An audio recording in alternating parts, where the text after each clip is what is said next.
جی doctor لبنہ صاحبہ کیا کہیں گی، جو ساس اور بہو کا تعلق ہے بڑا پاکیزہ ہے، اس کی بڑی اہمیت ہے، تو آپ یہ بتائیے کہ لڑائی کب ہوئی آپ کی، پہلی اور آخری، یا ہوئی یا نہیں ہوئی، کس طرح آپ نے گھر کے نظام کو بہتر بنایا؟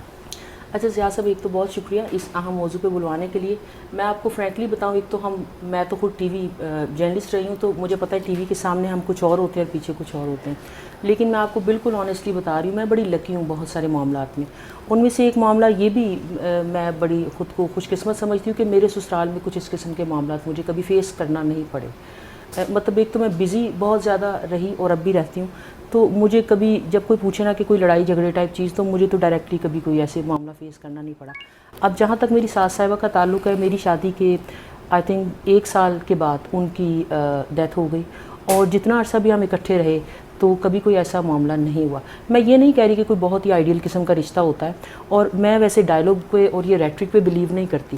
یہ جو کہا جاتا ہے نا ساس جو ہے ماں جیسی ہوتی ہے اور بہو جو ہے بیٹی جیسی ہوتی ہے، ایسا نہیں ہوتا۔ اللہ تعالیٰ کا ایک نظام ہے، بیٹی بیٹی جیسی ہوتی ہے، ساس جیسی ہوتی ہے، ماں جیسی ہوتی ہے۔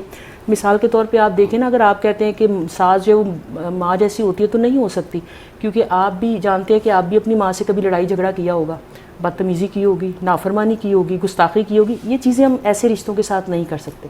ماں کے ساتھ ہم جو مرضی کر لیں، 4 دن بعد ہم بالکل سیٹل ہو جاتے ہیں اور پہلے والی پوزیشن پہ آ جاتے ہیں۔ معاف بھی کر دیتی ہے ماں معاف کر دیتی ہے، ساس کیسے معاف کر دیتی ہے، سیم فور بہو۔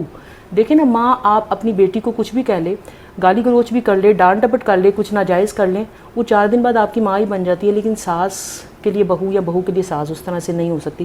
تو میرا ذاتی ایکسپیرینس تو یہ ہے کہ میں بڑے اچھے طریقے سے رہتی رہی جب تک وہ زندہ رہی۔ میں بلیو کرتی ہوں ایک چیز پہ، دیکھیے جو ساس ہے یا بہو ہے یا کوئی بھی رشتہ ہے نا، میرے خیال میں کوئی اعتدال یا بیلنس، رسپیکٹ، ریگارڈ بیچ میں رہنا چاہیے، تو تب معاملات بڑے اچھے طریقے سے چلتے رہتے۔ ایک ذاتی میں بات آپ کو ضرور بتانا چاہوں گی۔ آپ دیکھیں، اگر آپ نے کبھی یہ جج کرنا ہے نا، کوئی پیمانہ ہونا چاہیے، کوئی ترازو ہونا چاہیے تولنے کا، کہ آپ کتنی اچھی ساس ہے اور آپ کتنی اچھی بہو ہیں، تو میرا خیال میں آپ سب سے پہلے یہ دیکھیں کہ کیا میں اپنے بچوں کے بارے میں، ویسے میرے بیٹا نہیں ہے، لیکن اگر ہوتا تو میں کہتی کہ یا اللہ مجھے ایسی بہو دے جیسی بہو میں خود تھی۔ یا کبھی ہم ایسا کہہ سکتے ہیں کہ میرے بچوں کو ایسی ساس ملے جیسی ساس میں خود رہی ہوں، کچھ ایسی بات۔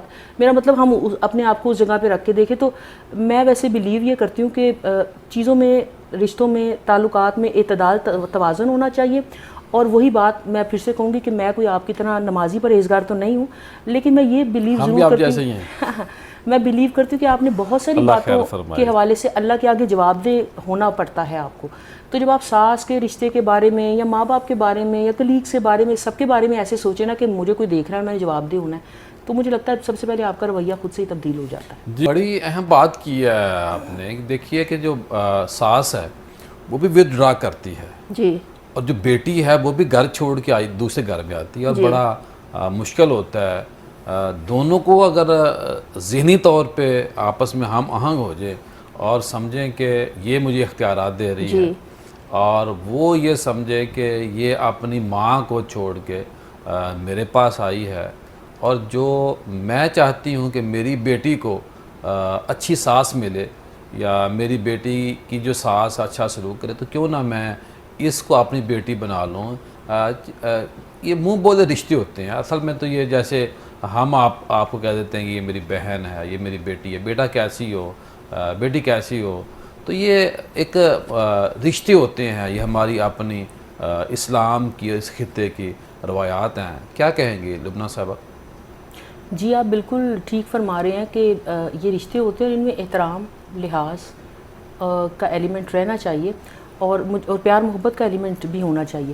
اچھا، میں ایک چیز، آپ نے ساس صاحبہ کے بارے میں بات کر رہے ہیں، تو میں ایک بات شیئر کرنی چاہوں گی کہ دیکھیے، وہ جو ایک نبی صلی اللہ علیہ وسلم کے پاس ایک صاحب آئے اور انہوں نے کہا کہ میرا باپ میرا مال خرچ کرتا ہے، تو آپ صلی اللہ علیہ وسلم نے فرمایا کہ تم اور تمہارا مال تمہارے باپ کا ہے۔ صحیح۔ تو دیکھیے نا، میں نے دیکھا ہے کہ لڑائی جھگڑا کس چیز پہ ہوتا ہے؟ اختیارات پہ ہوتا ہے، مال و دولت پہ ہوتا ہے، انہی چیزوں پہ ہوتا ہے نا۔ تو اگر بہو یہ بات سمجھ لے کہ یہ جو شخص آج میرا خاوند ہے، یہ ان خاتون کا یا ان صاحب کا بیٹا بھی رہا ہے، تو ان کے وقت پہ، ان کے انرجی پہ، ان کے ٹائم پہ، ان کی مال و دولت پہ ان کا حق ہے، ان کے پیار محبت پہ ان کا حق ہے. یہ چیز سمجھ لینا چاہیے. دوسری طرف ساس کو بھی یہ بات سمجھ لینی چاہیے کہ یہ جو خاتون اب میرے بیٹے کی زندگی میں آ گئی ہے تو اس کے وقت پہ، اس کے مال و دولت پہ، اس کے اختیارات پہ، اس کی انرجی پہ، اس کے ٹائم پہ اس کا بھی حق ہے. تو مجھے لگتا ہے جیسے آپ نے بھی فرمایا نا کہ دونوں طرف سے اسپیس دینی چاہیے. میں ویسے ایک چیز کے بارے میں بہت زیادہ مطمئن فیل کرتی ہوں خود کو اور بڑی گریٹیفائڈ اور سیٹسفائڈ. دیکھیے جتنا عرصہ میری ساس صاحبہ رہیں، ہم اکٹھے رہے، تو مجھے ایک چیز میری طرف سے تو چھوڑے، میں ایک چیز بڑے اچھے طریقے سے فیل کرتی ہوں کہ یہ جو میرے ہسبینڈ ہیں نا، انہوں نے بہت زیادہ اپنی ماں کی خدمت کی اور بہت زیادہ فرما برداری کی. اور دیکھیے اس کا کچھ کریڈٹ مجھے بھی اور میری ماں کی تربیت کو بھی دے دے کہ مجھے کبھی یہ ضرورت محسوس نہیں ہوئی کہ یہاں پہ اپنی مال و دولت، یعنی اسراف کی حد تک وہ اتنے جنرس ہسبینڈ میرے ہیں اور اپنی والدہ کے لیے کہ مجھے بھی کبھی ایسی ضرورت محسوس نہیں ہوئی کہ میں کسی چیز پر روک لگاؤں. میرے ذہن میں کبھی یہ خیال بھی نہیں آیا. ہم دیکھتے ہیں نا شادی کے بعد خواتین اپنے خاندوں کو منع کر دیتی ہے، تو میں اس چیز میں میرا ضمیر بڑا مطمئن رہتا ہے کہ میری طرف سے کوئی ایسی چیز کی روک نہیں لگی. اور ایک چیز میں آپ کو بتاؤں ضیاء صاحب، اللہ تعالیٰ کا شکر ہے، ماں کی تربیت کا اور ایجوکیشن کا یہ فائدہ ہوتا ہے. بالکل ایسا ہے. اور ایک چیز میں ضرور کہنا چاہوں گی کہ بعض اوقات ہوتا ہے نا کہ آپ کسی جیسا بننا چاہتے ہو. میں بہت کم لوگوں کو آئیڈیلائز کرتی ہوں اور لوگوں کی کوالٹیز کو کہتی ہوں یا اللہ مجھے بھی ایسی کوالٹی دے دے.